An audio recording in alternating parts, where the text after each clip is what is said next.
ప్రేమైన దేవుని పిల్లలారా, ఇక్కడ 23వ వచనంలో చూడండి, అతని యజమానుడు, బలా నమ్మకమైన మంచి దాసుడా, నీవు కొంచెంలో నమ్మకంగా ఉంటివి, నిన్ను అనేకమైన వాటి మీద నియమించదును. ప్రేమైన దేవుని పిల్లలారా, గృహ నిర్వాహకత్వంలో, కుటుంబంలో కానీ, సంఘంలో కానీ, విద్యలో కానీ, ఉద్యోగంలో, వ్యాపారంలో కానీ, అధికారంలో కానీ, దేంట్లో అయినా నమ్మకం ఉండాలి. దేంట్లో అయినా నమ్మకంగా ఉండాలి. మీకు అప్పగించిన పని నమ్మకంగా చేసేవారుగా మీరుంటే, దేవుడు భూ సంబంధమైన పని మీద మీరు నమ్మకంగా ఉంటే, పర సంబంధమైన పనుల మీద మిమ్మల్ని అధికారిగా నియమిస్తాడంట.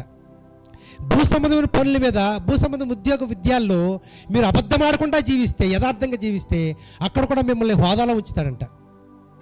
ఈ భూ సంబంధమైన చిన్నది, ఈ చిన్న దాంట్లోనే మీరు చాలా నమ్మకంగా ఉండాలి. చాలా నమ్మకంగా ఉండాలి. ప్రతి పైసా విషయంలో కూడా నమ్మకం ఉండాలి. ప్రతి రూపాయి విషయంలో నమ్మకం ఉండాలి. ప్రతి 100 విషయంలో నమ్మకం ఉండాలి. ప్రతి 1000 రూపాయల విషయంలో నమ్మకం ఉండాలి. అన్నిట్లో నమ్మకంగా ఉండాలి. అన్నిట్లో నమ్మకంగా ఉంటేనే, నమ్మకంగా మనం అప్పగిస్తేనే దేవుడు కూడా మన నమ్మకత్వాన్ని చూచే పరలోకంలో ఏదైనా ఒక హోదా ఇవ్వబోతున్నాడు. భూ సంబంధమైన జనాంగాన్ని మనం చూసినప్పుడు, అన్నదమ్ములను, అక్క చెల్లిని, ఇరుగు పొరుగు వారిని, బంధువులను చూసినప్పుడు అందరూ కూడా అటువంటి వారే కదా, అబద్ధాలు ఆడేవారు కదా, దొంగిలించేవారు, మోసగించేవారు కదా. కనుక మనం లేకపోతే ఏంటి అని అనుకోవద్దు. వాళ్ళు ఎలా జీవిస్తారో జీవించండి, మీరు నమ్మకంగా ఉండండి. మిమ్మల్ని చూసి వారు నేర్చుకుంటారు, మిమ్మల్ని చూసి నమ్మకత్వం నేర్చుకుంటారు, మిమ్మల్ని చూసి స్థిరమైన విశ్వాసం కలిగి ఉంటారు. ఎందుకంటే భూ సంబంధమైన జీవితం గురించి కాదు, పర సంబంధమైన జీవితాన్ని గురించి ఇక్కడ యథార్థంగా జీవించాలి. యథార్థముగా జీవించాలి. ఇక్కడ దేవుడు ఇచ్చిన తలాంతుని 5కి 5 తలాంతులు సంపాదించాడు కాబట్టి, ఇదిగో ఈ చిన్న దాంట్లో నమ్మకంగా ఉంది కాబట్టి నిన్ను పెద్ద వాటి మీద నేను అధికారిగా నియమిస్తున్నాను. ప్రియులారా, మనమందరం కూడా మనకు అప్పగించినటువంటి గృహంలో కానీ, సంఘంలో కానీ, సమాజంలో కానీ ఏ పరిచర్య అయితే మనకుందో దాన్ని నమ్మకంగా చేయాలి. మనం నమ్మకంగా చేయాలి. నేను చాలామంది అంటారు, నాకే పని రాదండి, నాకేమి అప్పగించకండి, నేనేమి చేయను. భూ సంబంధమైన పని పట్లు చేయకపోతే పరలోకంలో మనకి ఏదైనా పని ఉంటుందా? పరలోకంలో మనకి ఏదైనా అధికారం ఉంటుందా? దేవుని ఇచ్చిన ఆయుష్ కాలంలో, దేవుడి ఇచ్చిన ఆరోగ్యంలో, దేవుని ఇచ్చిన బలముల శక్తిలో నువ్వు చేయగలిగిన పని అంతా చేయాలంట. చేయగలిగిన పని అంతా శక్తి లోపము లేకుండా చేయాలంట.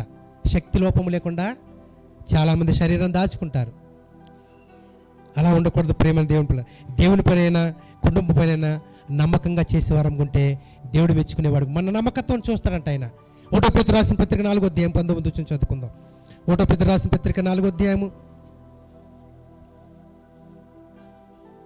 కాబట్టి దేవుని చిత్త ప్రకారము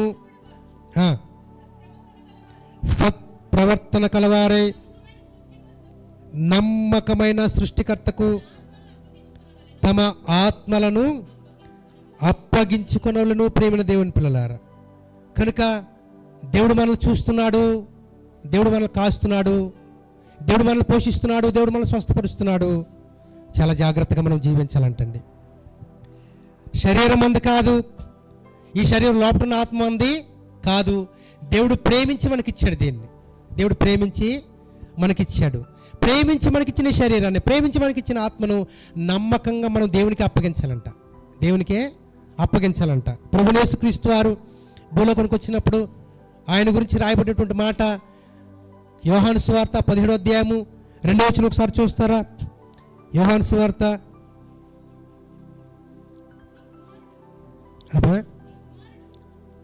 17వ అధ్యాయము, యోహాను సువార్త 17:4. చేయుటకు నీవు నాకు ఇచ్చిన పని నేను సంపూర్ణంగా నెరవేర్చాను, భూమి మీద నిన్ను మహిమపరిచాను అంటున్నాడు. ప్రేమ దేవుని పిల్లలారా, దేవుడు అప్పగించినటువంటి ఆత్మ, దేవుడికి అప్పగించిన శరీరం యేసు ప్రభు వారికి ఆయన ఎలాగనుకున్నారో, ఎలా జీవించాలనుకున్నారో అలాగే జీవించాడంటండి. ఆయన దేవుడు అనుకున్న పనంతా, దేవుడు కోరుకున్న పనంతా, దేవుడు చేయమన్న పనంతా నమ్మకంగా చేశాడంట. నమ్మకంగా చేసి ఆయన చనిపోతున్నప్పుడు, దేవా నా ఆత్మను నీకు అప్పగిస్తున్నాను. అపోస్తుల కార్యముల్లో మీరు చదవకూడదు, స్టెఫను గురించి రాయబడిన మాట. స్టెఫను పరిశుద్ధాత్మవేశంతో నిండి ఆయన అగ్ని కలిగిన మాటలు బోధిస్తూ చివరికి రాళ్లతో కొట్టబడి చనిపోయేటప్పుడు ఆయన అన్నాడు, దేవా నా ఆత్మ నీకు అప్పగిస్తున్నాను.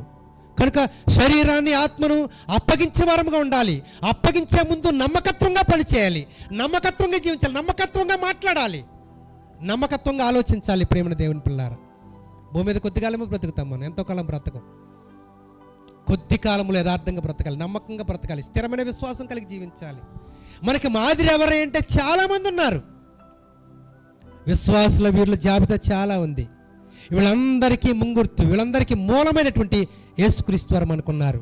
కనుక వారు ఎలాగ తమ శరీరాలని తమ ఆత్మను అప్పగించారు, జీవించే ఈ భూలోకంలో ఎంత యథార్థంగా జీవించారు, దేవుని ఎంత నమ్మకత్వాన్ని చూపిస్తూ వచ్చారు. అవి చదువుకుంటూ, అవి చూచుకుంటూ, అవి ధ్యానిస్తూ నేను కూడా ఇలాగే జీవించాలనుకోవాలంటండి. నేను కూడా ఇలాగే జీవించాలి. ఒకవేళ అలా జీవిస్తే, మనం అలా బ్రతికితే, వారు బ్రతికినట్లుగా, వారు జీవించినట్లుగా, వారు మాట్లాడినట్లుగా, వారు కష్టపడినట్లుగా,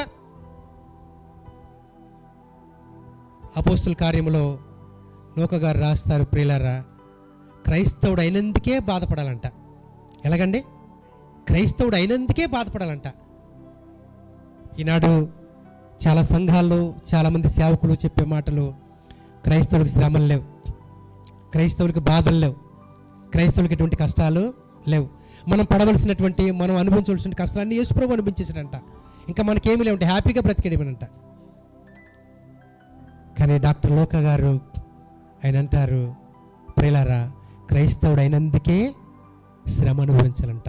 శ్రమ దేవుని పేరు పెట్టుకున్నాను, నేను నమ్ముకున్నాను ప్రభువుని, నేను నమ్మి బాప్తిస్మం పొందాను, సంఘంలో చేర్చబడ్డాను, నేను ఒక సభ్యుడిని, సభ్యురాల్ని అని అనుకుంటే కనుక మనకి బాధలు ఉన్నాయంటండి, కష్టాలు ఉన్నాయంట. అంటే డబ్బు వల్ల కాదు, కరువు వల్ల కాదు, తిండి వల్ల కాదు, వస్త్రం వల్ల కాదు. దేవుని నమ్ముకున్నందుకు మన బంధువులే, మన అన్నదమ్ములే, మన అక్క చెల్లెలే, మనకు కావలసిన వారే, మన ఇరుపురుగా అవసరమైతే సంఘమే మనల్ని హింసించేదిగా ఉంటుందంట. మనం శ్రమ పడాలంటండి. శ్రమ, ఒకవేళ మీరు శ్రమ పడినట్లయితే, ప్రకటన గ్రంథం 2వ అధ్యాయము, ప్రకటన గ్రంథం 2వ అధ్యాయం తీద్దాం అందరం కూడా. ప్రకటన గ్రంథం 2వ అధ్యాయము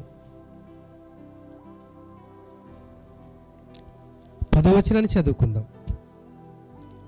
ఇదిగో మీరు శోధింపబడినట్లు అపవాది మీలో కొందరిని చెరలో వేయింపబోచున్నాడు.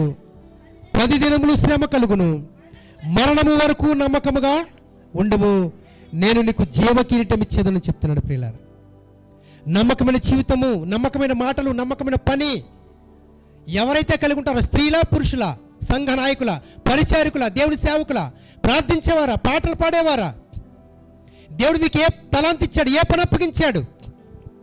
సంఘంలో పాటలు పాడుతున్నారా? సంఘంలో ప్రార్థిస్తున్నారా? సంఘంలో పరిచారికులు ఉంటున్నారా? సంఘంలో వాక్యం చెప్పేవారిగా ఉంటున్నారా?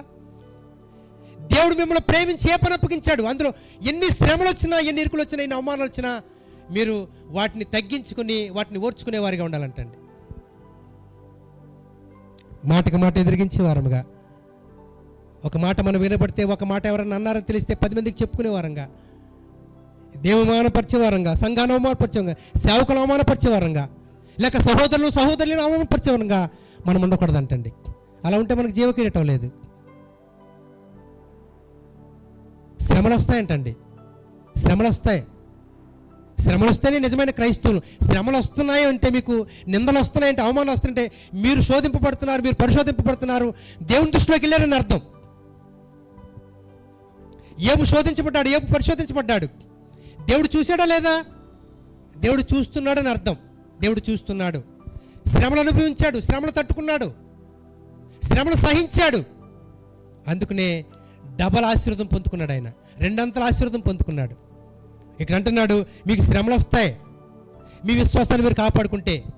దేవుని ఎదుట ఏ దేవుడైతే మిమ్మల్ని పిలుచుకున్నాడో, ఏ దేవుడైతే మిమ్మల్ని కనికరించాడో, ఏ దేవుడైతే మిమ్మల్ని క్షమించాడో, ఏ దేవుడైతే మిమ్మల్ని సంఘంలో చేర్చుకున్నాడో, ఆ దేవుని ఎడల, ఆ వాక్యం ఎడల మీరు నమ్మకస్తులుగా జీవించండి.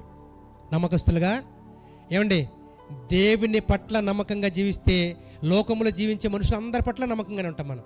ఎందుకంటే దూరానున్న దేవునికే నమ్మకం ఉంటే, దగ్గరకు ఉన్న మనుషుల పట్ల చాలా నమ్మకస్తులుగా జీవిస్తాము. అలా జీవిస్తే చివరికి మనం పొందుకునేది ఏంటి అంటే జీవ కిరీటము. దేవుడు జీవ కిరీటం ఇవ్వబోతున్నాడు. ఎవరికండి? నమ్మకస్తులకి, స్థిరమైన విశ్వాసం కలిగిన వారికి.